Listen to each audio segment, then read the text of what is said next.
चलो, hello guys, please मेरे channel को सब्सक्राइब करें। चैनल बहुत डाउन चल रहा है, आप सभी को पता ही होगा। बस एक बार मेरे कहने पर लेक्चर देख लें।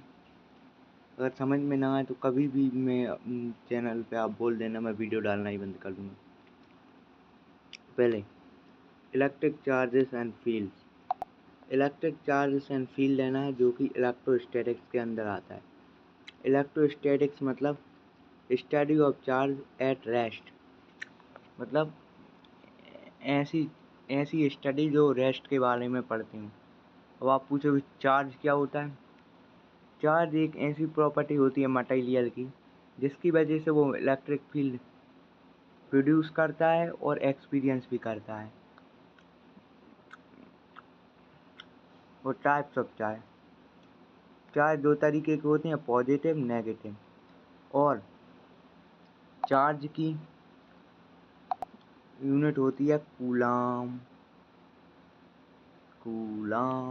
ठीक है। सेकंड, नेगेटिवली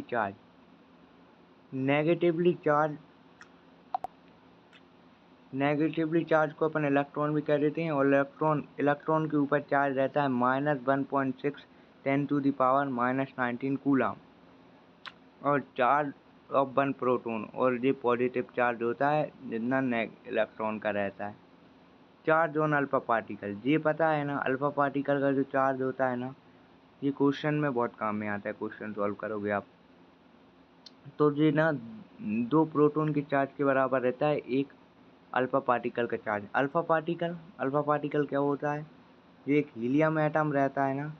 हीलियम एटम में से जैसे ही आप इलेक्ट्रॉन रिलीज करोगे तो H+ बनेगा, और H+ में से एक और हीलियम एटम अगर आप फेरोगे ना तो H2+ बनेगा। इसी को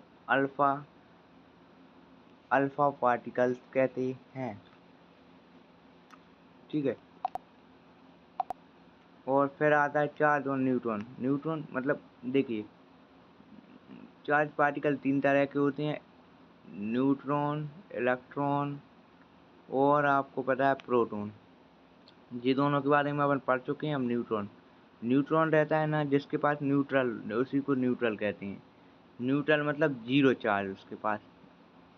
अब ये कहना भी अच्छा नहीं होगा कि उसके पास जीरो चार्ज, मतलब उसका मतलब ये होता है नेट चार्ज जीरो है उसके पास। Can neutral body having electron and proton, बताओ न्यूट्रल बॉडी के पास इलेक्ट्रॉन और प्रोटॉन होते हैं। तो इसका आंसर है यस। क्यों है इसका आंसर है? क्योंकि देखो, इसके पास नेट चार्ज जीरो होता है, इसका मतलब ये नहीं है कि इसके पास पॉजिटिव और नेगेटिव चार्ज है ही नहीं। और अब ये है फंडामेंटल लॉ ऑफ इलेक्ट्रोस्टैटिक्स, जिसके अंदर आता है like charge repel each other while unlike charge attract each other. इसको ही हम फंडामेंटल लॉ ऑफ इलेक्ट्रोस्टैटिक्स कहते हैं। Method of charging three types के होते हैं, फ्रिक्शन, रबिंग, और सेकंड होता है कंडक्शन, और थर्ड होता है इंडक्शन। पहले पढ़ते हैं फ्रिक्शन और rubbing. When two insulated material are rubbed, अगर दो अपन किसी भी इंसुलेटेड मटेरियल, किसी भी जैसे स्फेरिक बॉल को रब करें तो उसको रब करने के बाद इलेक्ट्रॉन ट्रांसफ़र होते हैं एक बॉडी से दूसरी बॉडी तक, और अपन उसी को कहते हैं the matter is known as charging by friction और रबिंग। और इसी को अपन कह देते हैं electronic theory of frictional electricity. भाई ये डेफिनेशन बहुत काम की चीज़ है, इसको याद कर लेना।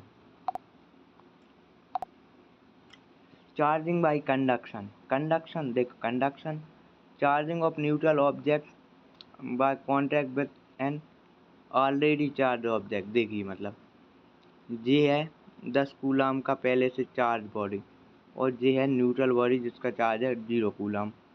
अगर हम इन दोनों को टच करा दें किसी भी बाहर से कुछ से भी, तो इसके 5 कूलाम का चार्ज हो जाएगा, और इसके 5 भी इसका चार्ज ट्रांसफ़र हो जाएगा।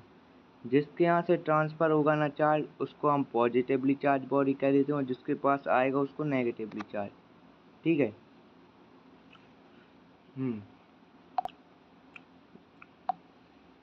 Charging by induction. Charging by induction, देखिए इसमें इसमें टच नहीं होता। पहली बात तो अपन दो ऑब्जेक्ट न्यूट्रल बॉडी को टच करने की कोई ज़रूरत नहीं रहती चार्ज करने के लिए। देखिए जी होता है इसका चार्जिंग बाय इंडक्शन। जैसे अपन ने दो मेटालिक स्पेयर ले लिए, मान लीजिए दो मेटालिक स्पेयर हैं। नहीं, आप जी मत लीजिए, आपने एक मेटालिक स्पेयर लिया जो कि न्यूट्रल है, इसके पास इक्वली पॉजिटिव और इक्वली नेगेटिव है।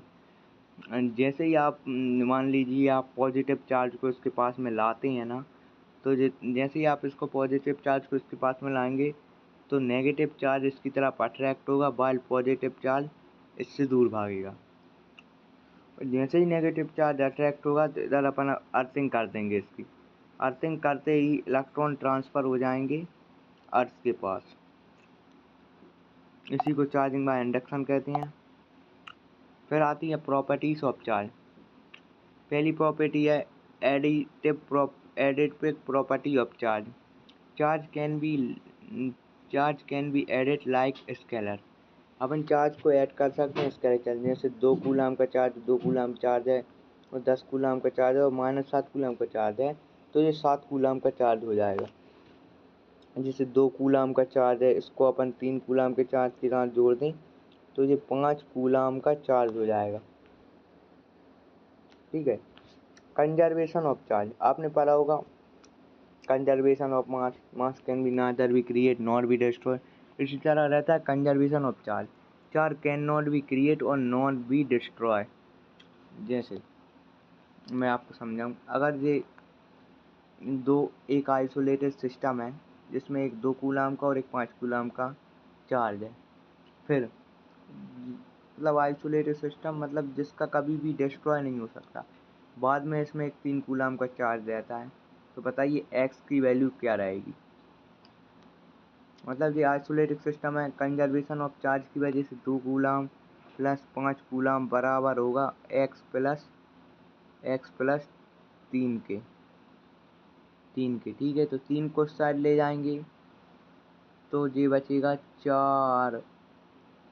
एक्स की वैल्यू आ गई 4। ठीक है। Subscribe guys, share please.